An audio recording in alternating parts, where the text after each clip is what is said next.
Read The Selfish Giant. It is adapted by Janet Quinlan and illustrated by Sherry Naday.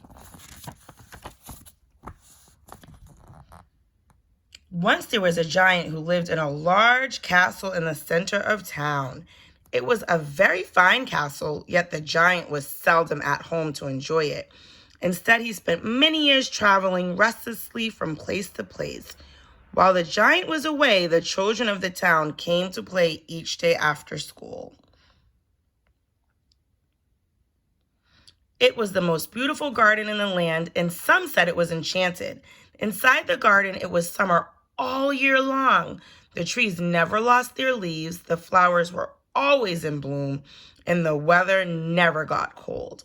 Sometimes it rained, but only at night when the children were asleep in their beds. It was always sunny again in the morning. The children skipped rope, swung from the trees, and played games in the enchanted garden. When they grew hungry, they plucked fruit from the trees and ate. The children were all very happy in the garden.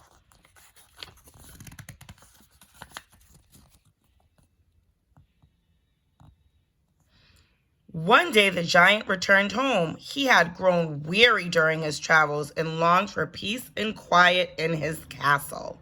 Instead, loud noises greeted him when he arrived. He heard happy shouts and sounds of laughter. When he looked out the window, he saw children playing games and eating fruit from the trees in his garden. "What are you children doing here?" bellowed the giant. "This is my garden.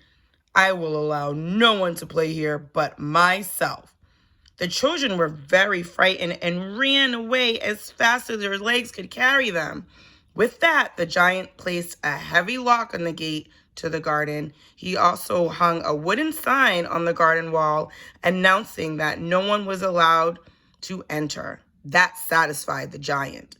Finally, he growled to himself, "I will have some peace and quiet." He is a very selfish giant. Now the children no longer had a place to play.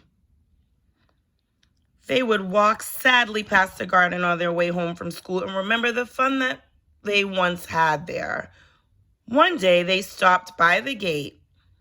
A curious boy wanted to see the garden, so he climbed on top of his friend's shoulders and peeked over the wall. The boy gasped at what he saw. The leaves of the trees were turning orange and falling to the ground. The grass was now thin and brown. Flowers had wilted, and the tree branches have drooped. "What has happened to our wonderful garden? It looks like it's dying," said the boy. The children were miserable. A few even began to cry. Their beautiful garden was no longer enchanted. The garden had become a very cold and lonely place.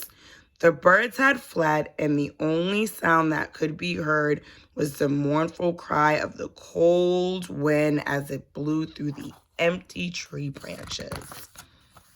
Look at the wind. One day, a lovely red flower poked its head out of the ground. The giant noticed it from his window and hoped it would grow tall and strong. Instead, a gust of wind roared through the garden and scared the little flower back underground. The giant sighed. He did not understand what was happening to his garden. It has once been so beautiful, but now it was dull and cold. "Well," sighed the giant, "at least now I have peace and quiet, and I do not have to share my garden with anyone." These thoughts made the giant feel better. He truly was a selfish giant. The passing months brought even more changes to the garden. Stinging white snow swirled in the wind, and sharp icicles hung from the trees. Nobody had played in the frozen garden, even if the giant invited them. The giant was puzzled. He could see that it was no longer winter in the rest of the countryside. The weather had turned warm and sunny, and new green shoots were springing up everywhere. Why then was it still so bleak in his garden? Something is not right, said the giant. He began to wish for his beautiful garden and for the children who had made such a happy place. For the first time, the giant felt lonely. The children continued to stop by the gate after school, wishing they could play in the green garden they remembered. One day, a loose stone fell out of the wall. The hole it left was big enough for the children to crawl through. They looked at each other excitedly and entered the secret passage one by one. The children knew that if the giant found them in his garden, he would be furious. But they missed their garden way too much to stay away.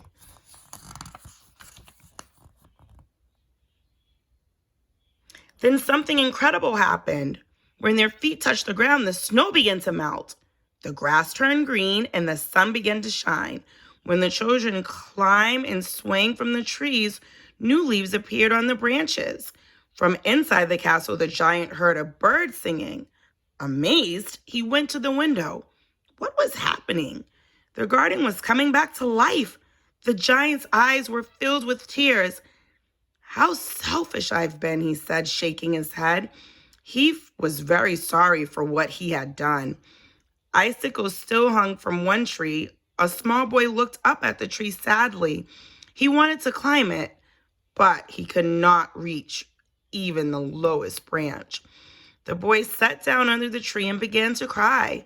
Suddenly, he felt a huge pair of hands gently lift him up and set him on a branch. Instantly, the icicles melted. They were replaced by fresh green leaves. The surprised boy turned to see the giant, who had once roared with anger at the children. Now the giant smiled and patted the little boy on the head. The boy flung his arms around the giant's neck and kissed him on the cheek. The giant's heart melted as quickly as the icicles. He was sorry he had been so selfish. Now he realized how much he had missed the children. When the other children saw that they no longer had to fear the giant, they rushed over to him. The giant scooped them up and gave them each a giant-sized hug. It was so wonderful to hear the children laugh again. Does this mean we may play in your enchanted garden? Asked one child. The giant now realized that the children brought the magic to the garden. From now on, this is your garden, the giant said. You may come here and play whenever you wish. Love. In this story, the children teach the giant how to love. When the giant decides to lock his garden, he acts selfishly. He wants to be the only one who can enjoy it. But soon the garden turns cold and wintry. The giant realizes that it was the children's love that made it beautiful.